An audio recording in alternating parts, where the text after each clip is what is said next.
There's a specific kind of person who says, at some point in their 20s, I was born in the wrong era.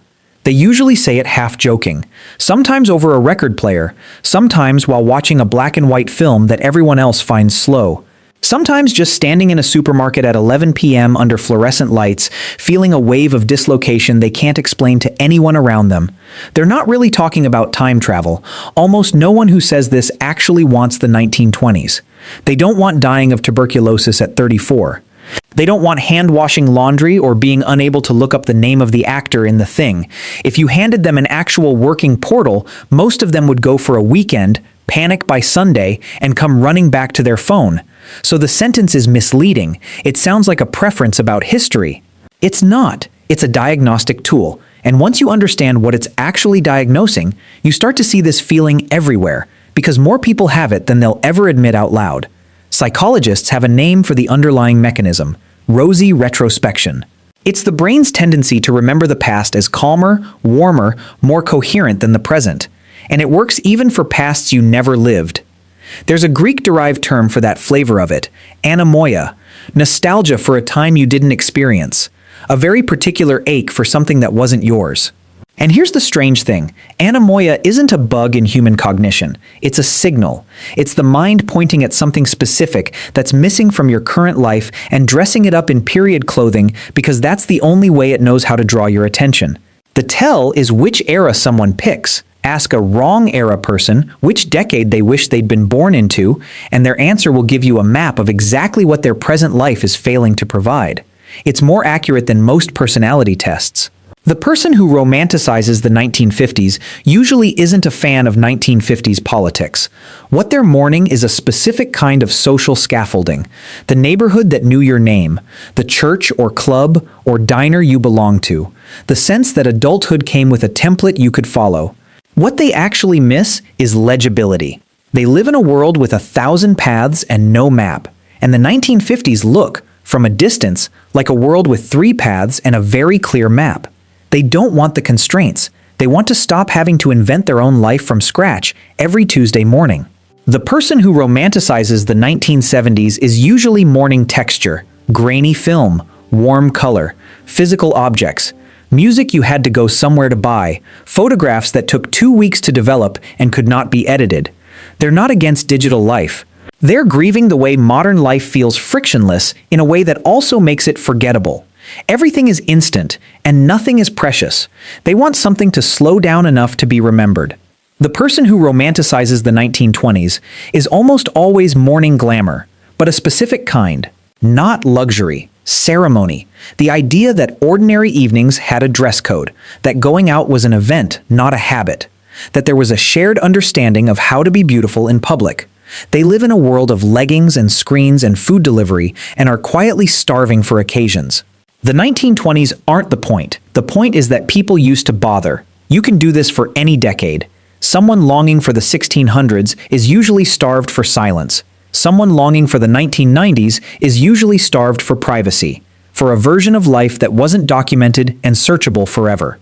Someone longing for ancient Rome is often starved for meaning through largeness, for a sense of belonging to something enormous and civic. In every case, the era is the mask. The need is the message. Which brings us to the darker layer of the psychology. The born in the wrong era feeling shows up much more often in people who grew up during the internet's acceleration. That's not a coincidence. When the pace of change in a society outstrips the pace at which a human nervous system can build stable meaning, some part of the brain starts scanning history for footholds. It looks for eras where the world felt slower, more grounded, more embodied, and it doesn't matter whether those eras were actually like that. The nervous system isn't a historian, it's a hungry animal. It grabs at any period that pattern matches to the piece it's looking for, and it dresses that piece up in old photographs. This is why the feeling is often mistaken for escapism, but usually isn't. Pure escapism doesn't have this specific shape. Pure escapism reaches for fantasy, dragons, space, superheroes. The wrong era person doesn't want fantasy. They want a version of Earth that already existed, whose problems they already know the ending to. It's not get me out of reality, it's get me into a reality that resolved, which is, in a strange way, a much lonelier wish. There's a version of this that turns bitter. It's the person who talks about their wrong era, not with longing, but with contempt for the present. Everything modern is shallow. Everyone today is fake. Music was better. Films were better. People were better. That's not nostalgia anymore. That's a defense mechanism dressed up as taste. It's easier to reject the present wholesale than to admit you don't know how to build a good life inside it.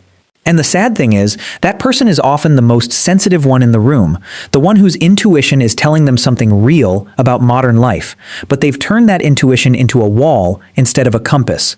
The healthier version of the same feeling doesn't reject the present at all. It uses the past as a shopping list. That's the shift. The person who says, I was born in the wrong era, and then keeps going, really keeps going, eventually realizes that they can't actually leave their timeline, but they can steal from any timeline they want. So they start writing letters again. They cook slowly. They dress up for dinner even when it's just them. They keep a notebook. They light a candle. They go to weekly gatherings. They put the phone in the other room. Piece by piece, they build a life that has the textures they were mourning, inside the century they were actually born into. And somewhere along the way, the ache changes. It stops being homesickness for the past. It becomes something quieter, a private aesthetic, a way of living, a rhythm that belongs to them. That's what the wrong era feeling is really pointing at in the end. Not a mistake in your birth certificate, a note from your deeper self that the way you're currently living doesn't match the way you're built to feel alive. The eras are just costumes the message wears, so you'll listen to it. The tragedy is when someone lives their whole life inside the sentence, endlessly saying they were born too late, and never asking the follow-up question, what specifically am I missing, and what would it look like to actually give it to myself, here, now, in this ridiculous century I actually got. Because you can't fix the era, but you can, quietly, build the life that would have made you feel at home in any of them.